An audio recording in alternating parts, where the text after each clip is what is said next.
Hi, Gig. How are you? Hi, Kyle. How's it going with you? I'm doing well. How are you doing today, man? I'm doing great. I'm doing great.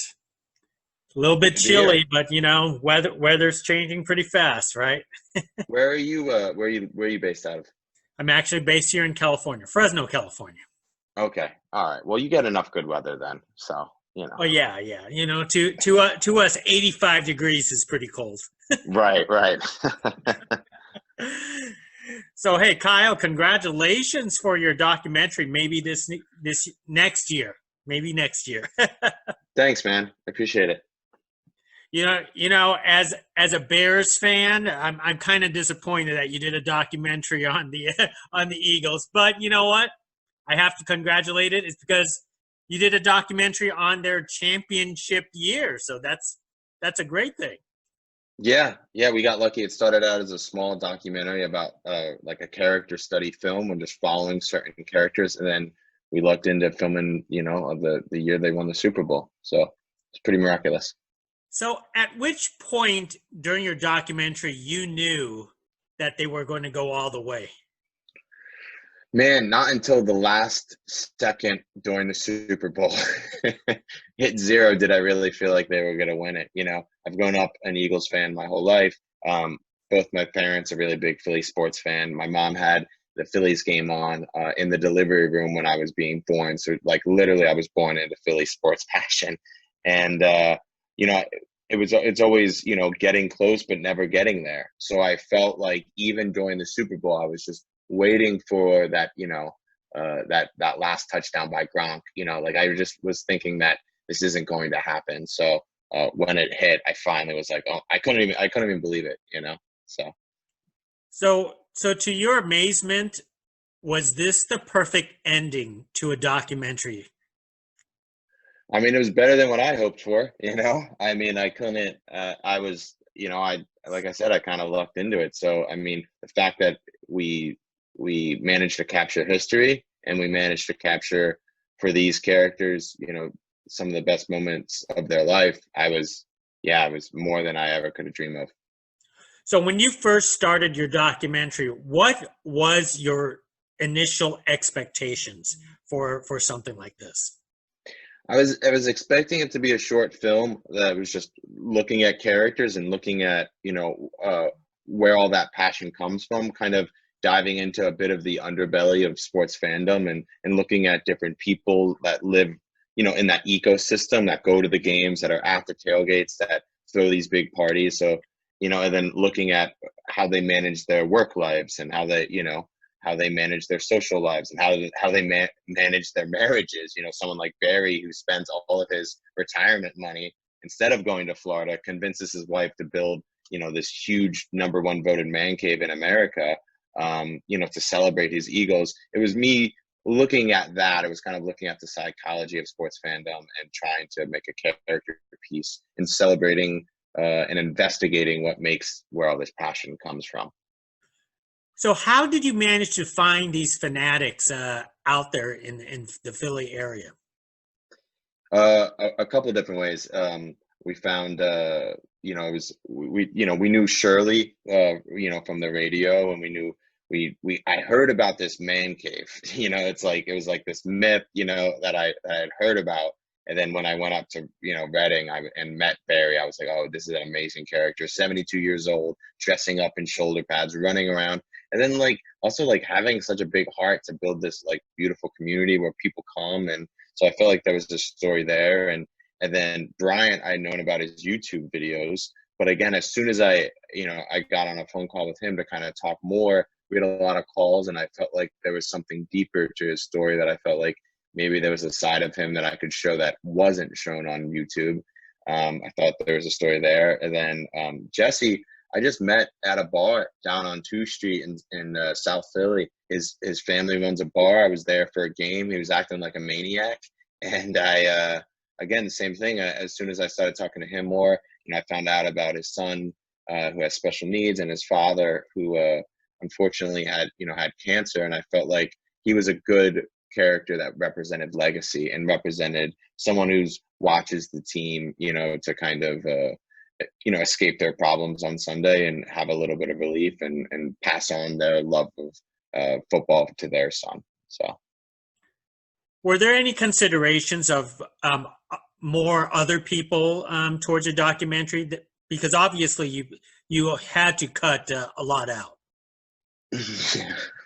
Yeah, we got a lot of great characters. We filmed with some characters that aren't in the movie. We filmed with some characters that, we felt like maybe could have a moment. Some, there's some characters like Sonny that are still in there, Father Mike, the Vultures. There's a lot of these like different types of characters outside of the main characters that I'm proud of, because it feels like I was trying to capture the what it feels like to be at a game, not just what it feels like to live through these four main characters. And I hope by like even like the police officers that we go around the tailgate lot with and kind of explore what it's like through their eyes, I was continuing to try to find little moments with different characters. So there's a lot in there, but there's also a ton on the editing room floor that we just couldn't include because of time. So how did you manage to follow dozens and dozens of people around the city throughout the entire season? How did you pull that off?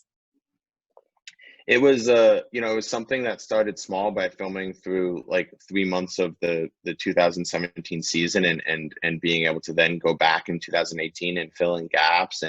But it was, we partnered with the company Wavelength Productions that was able to help support the doc and help, like on Super Bowl night, we had 8 cameras around Philadelphia, whether it was in South Philly or the Northeast. We had 1 camera out in Minnesota. So it just kept growing. Like I said, I felt from where it started to where it got, I didn't expect it. But by the time we got to the Super Bowl, it had already gotten a lot bigger, and we were trying to make sure that we weren't missing things. People were shooting things with their cell phones. We were continuing to try to make sure that we captured as much as possible. So it was a hard feat, but we were able to get it done. Was it difficult to get certain video and audio rights throughout the entire season, of all the game calls and television? Yeah, we made a partnership with 94 WIP, who was able to give us all the game calls. And then Wavelength was good enough to make a partnership with the NFL that they were able to give us their blessing for the film, and so we could make sure that we got as much of that in as possible. Obviously, the game calls are really important to kind of layer the narrative arcs of the games and stuff, but obviously it's more to do with what's happening off the field. So I feel like that's kind of why they were interested in helping us, because we were telling a different side of the story. Now, what is it about Philly fans that is seemingly way different from other fans across the country? Gig, there's something in the water, I guess, or in the water, as they would say.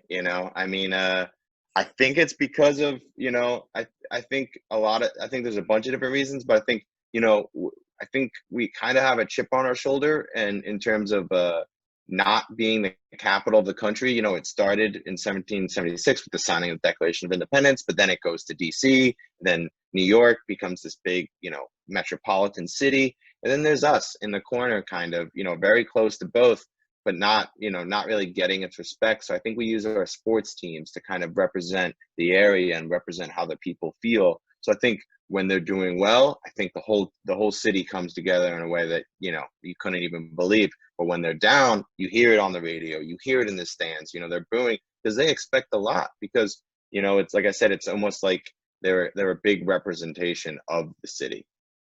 So after this championship, has Philly fans seemed to be satisfied with the championship, or do they have a thirst for more now? It's a little bit of both. I think there's that the monkey is off the back, as they'd say. I feel like we're able to we're able to carry ourselves a bit differently, and you see it around town. But yeah, one definitely isn't enough. And I think we're back to feeling like the pieces are there, and Carson isn't performing to his best, and Doug isn't calling the right plays. So we're back to booing. It didn't last as long as I thought it would. Let's just say that. And out of all your entire subjects, who do you think is the biggest Philly fan? Oh man, don't put me on the spot. They're gonna hear this and they're gonna comment. I'm gonna get a text later. They all love the Eagles a ton, and they all care about them in different ways, and that's what we were trying to show in the movie. Bryant knows the history and knows all the stats, can tell you which guys were on the 1960 championship line, offensive line.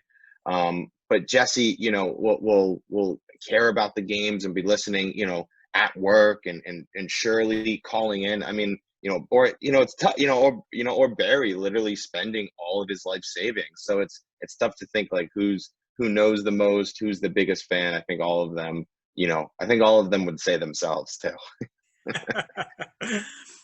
And for you, what kind of filmmaker? Why did you want to become a filmmaker? Why did you want to do a documentary like this? Well, I feel like I want to champion stories that are important to me, and people and places that are important to me. Obviously, this one is very close to me, and I feel lucky to get the chance to put people that I grew up with on a bigger platform for the BC, and something that feels really special to me. To share it with the world. I mean, that's definitely whether it's an important story, whether it's for different reasons. I felt like this one was special to me, and it's special to the city. So that's definitely why I got in to do it, into filmmaking, is to tell stories like this. Excellent. Well, let me leave with one more thought. When people finally get to watch your film, maybe next year, what is the one most important lesson that you hope that we would take away from this?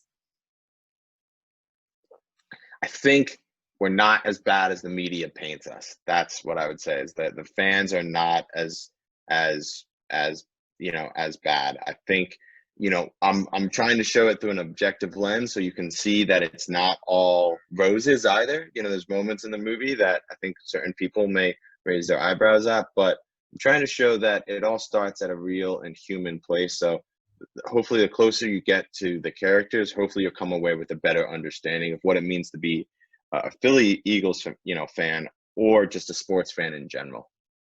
That's an excellent answer. Hey, Kyle. Hey, thank you very much. I know the Phillies are really appreciative of doing this documentary, and thank you for this conversation with me. Yeah, thank you, Gig. I appreciate you taking the time. Hey, not a problem. Next time. I look forward to the next project. Thanks, man. I appreciate it. All right.